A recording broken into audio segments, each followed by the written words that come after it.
Have you ever heard of a civilization that built cities rivaling ancient Egypt and Mesopotamia, yet vanished so completely that we forgot it even existed for nearly 4,000 years? This isn't a fantasy novel. This is the true story of the Indus Valley Civilization, one of history's greatest and most perplexing mysteries. Imagine a world over 4,500 years ago. While the pyramids were rising in Egypt and the ziggurats were being built in Mesopotamia, another great urban culture was flourishing in what is now modern-day Pakistan and northwest India. This was the Harappan Civilization, named after Harappa, one of its first discovered cities, stretching over 1 million square kilometers. It was the largest of the 3 early civilizations of the Old World, and its cities were nothing short of revolutionary. Let's take a walk through one of their metropolises, like Mohenjo, which means Mound of the Dead. Don't let the spooky name fool you. This place was alive with innovation. Unlike the chaotic, winding streets of other ancient cities, Mohenjo-Daro was a masterpiece of urban planning. It was built on a precise grid system, with main streets running north-south and east-west, creating neat, rectangular blocks.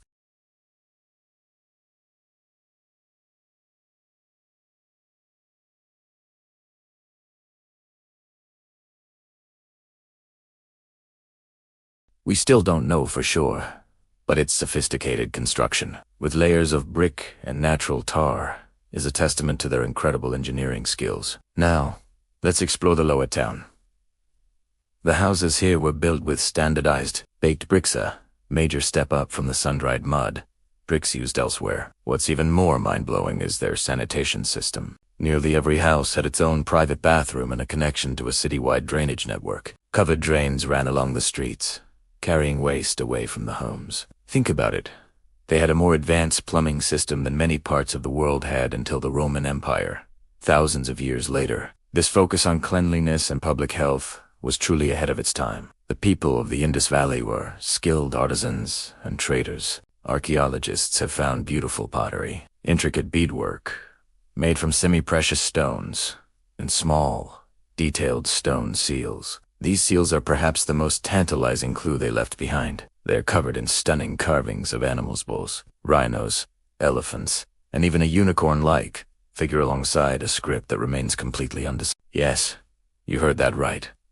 We've found thousands of these inscriptions, but no one has been able to crack their writing system. There's no Rosetta Stone for the Indus script, no bilingual text to give us a clue. Are they names, trade records, religious incantations? The secrets of their language, their beliefs, and their history are locked away in these tiny symbols. Their economy was clearly thriving. They traded extensively, not just within their vast civilization, but also with faraway lands like Mesopotamia. Indus seals and beads have been found in modern-day Iraq, and Mesopotamian texts mention a trading partner called Meluha, which most scholars believe was the Indus Valley. They traded cotton, lumber, and exotic goods, connecting the ancient world in a web of commerce. But here's where the mystery deepens. For a civilization so large and advanced, there are some glaring omissions. We found no grand palaces for powerful kings, no monumental temples for gods, and very few weapons or signs of a standing army.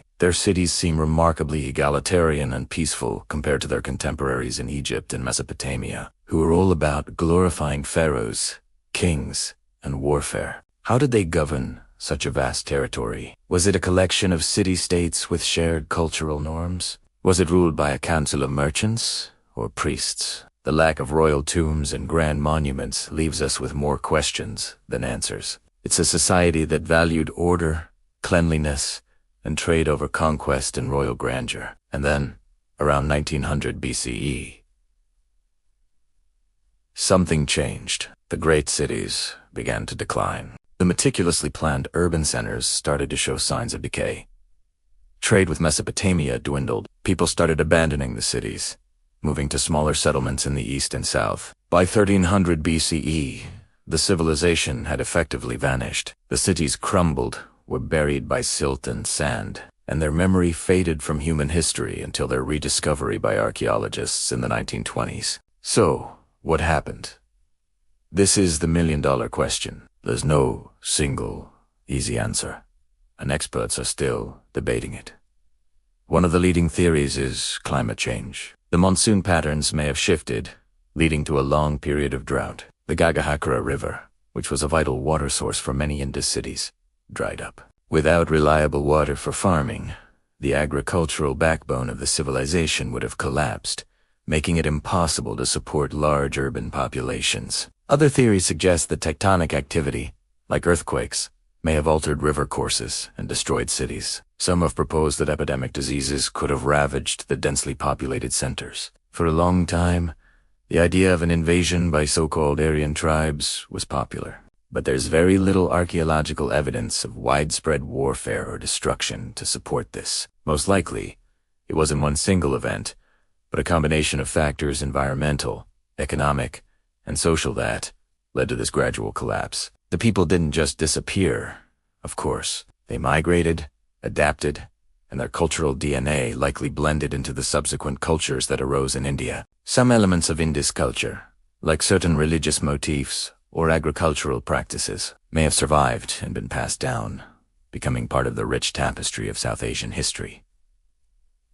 So what we're left with is a ghost of a civilization, a society that mastered urban planning, sanitation, and long-distance trade, yet left no record of its kings, its wars, or its language. They built a world of order and prosperity and then watched it fade away, leaving us with silent cities and an unreadable script. The Indus Valley Civilization is a humbling reminder that even the greatest societies can fall, and that history still holds deep, profound mysteries waiting to be solved. What secrets do you think are still buried beneath the sands of time? Thanks for joining me on this journey into the past. If you enjoyed this exploration of one of history's greatest puzzles, make sure to like this video, subscribe to the channel, and hit that notification bell so you don't miss our next adventure. See you next time.